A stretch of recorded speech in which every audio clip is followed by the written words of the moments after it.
Welcome to this video tutorial with Virtual Racing School in the Mercedes-AMG GT3 car for the Blancpain series on iRacing. This time we visit the fast and flowing Silverstone circuit, where I'll be looking at a lap driven by Rens Brookman in default afternoon weather, using race fuel to match the official series. I'll play the lap in full for you first before then going into further analysis.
Okay, so that was a 1 minute 47.492.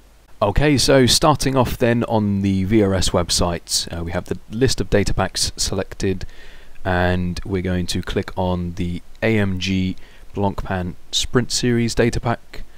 Now, this week I've driven some data, and so has Rens. Rens is a little bit quicker than me, so we're going to look at his lap, which loads the session details page, where you can download lap data, the replay, and of course the setup. But we're just going to click on Learn Track to load up the driving analyzer. The lap will start to play through.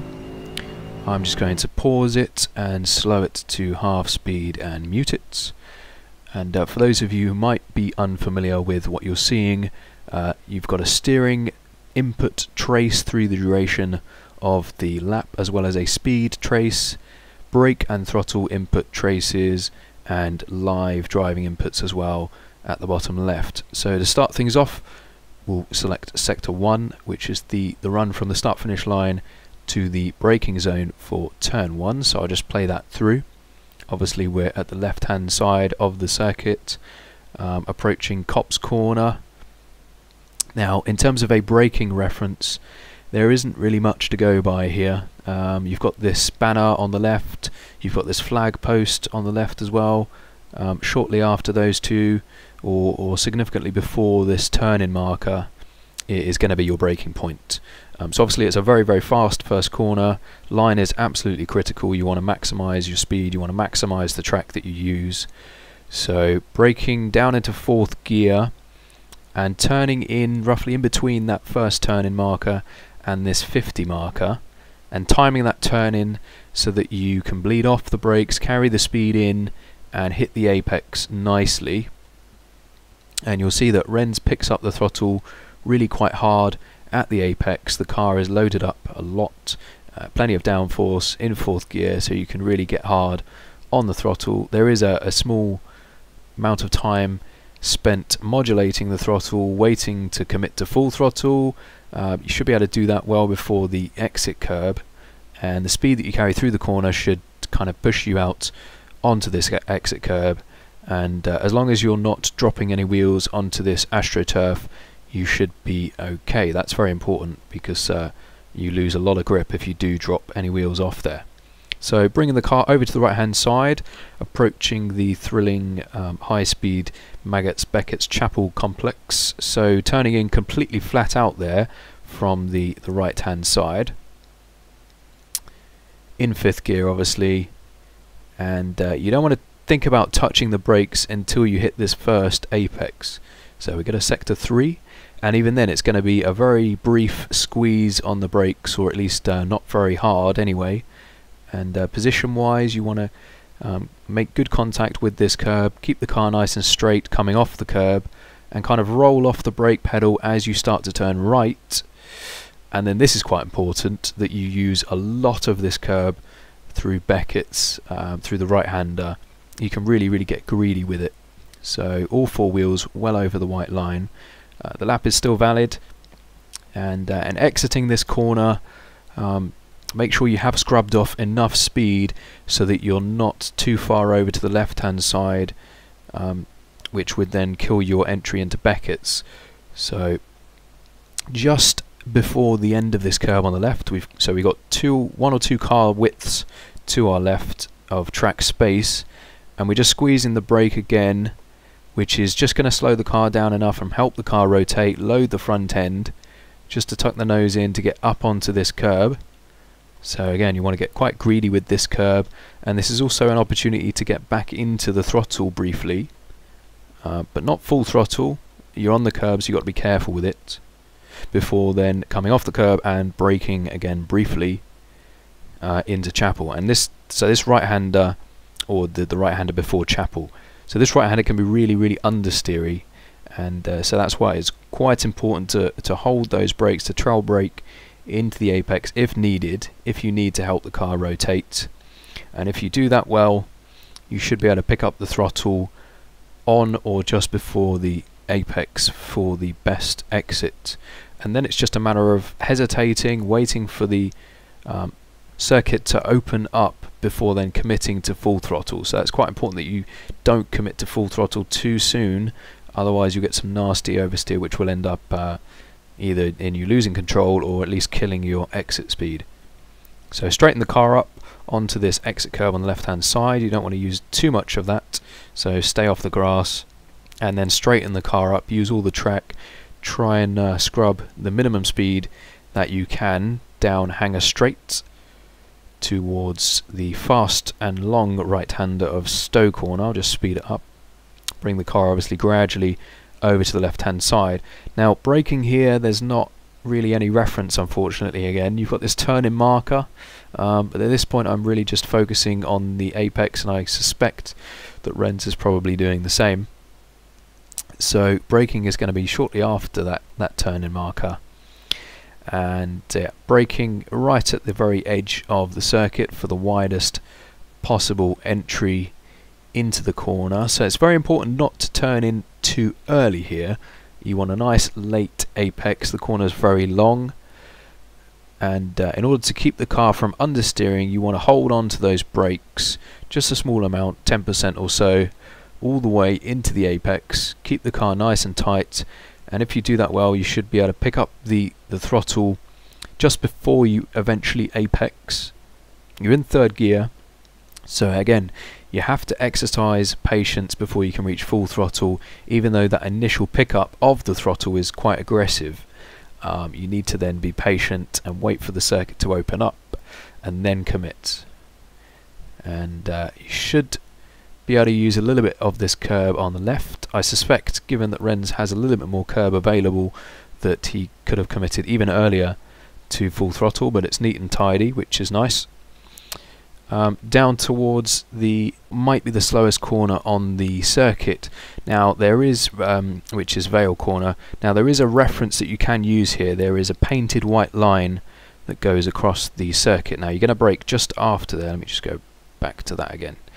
You're going to brake just after there. We'll go to sector 5 for that, and braking in a straight line, keeping the car out wide. You don't want to turn in too soon for this.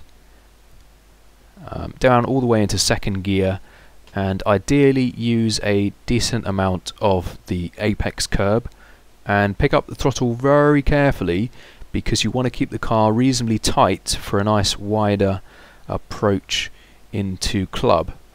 So we just take that through. So again, Renz is very, very careful with how he picks up the throttle on the exits. And then he's really just setting up his line for the perfect entry into club, which is a very, very long acceleration zone. So it's one of the few corners where you really have to be very controlled with your throttle.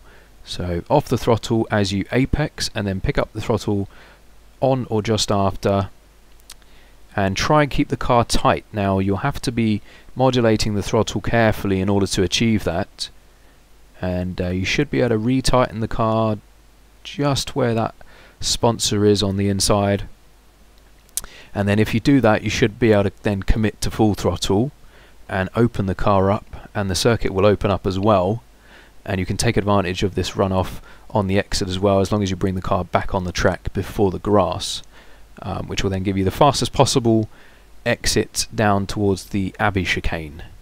Now there's an alternative track layout here on the right hand side, and the grass resumes. Now where that resumes, that's going to be your braking point into this chicane, or just after.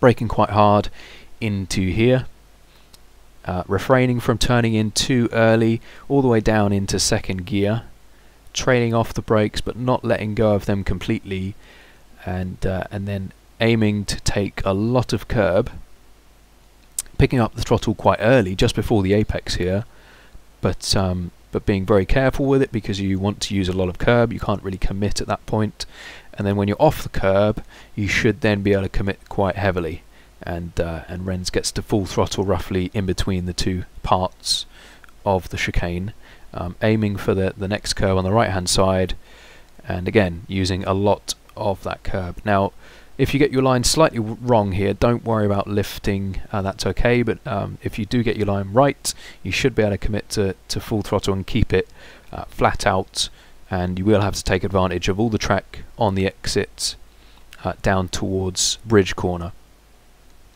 Now the entry into Bridge Corner is completely flat out.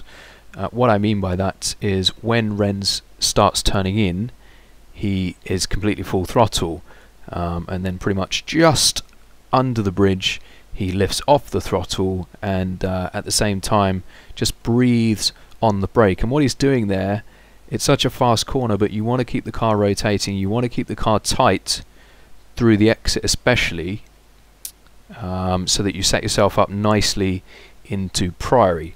So you notice he picks up the throttle there but never actually reaches full throttle, and the reason that he's doing that is because he wants to keep the car nice and tight. He never runs wider than the middle of the circuit, and then gets the car almost fully over to the right hand side painted white line to set himself up with a nice wide entry into Priory.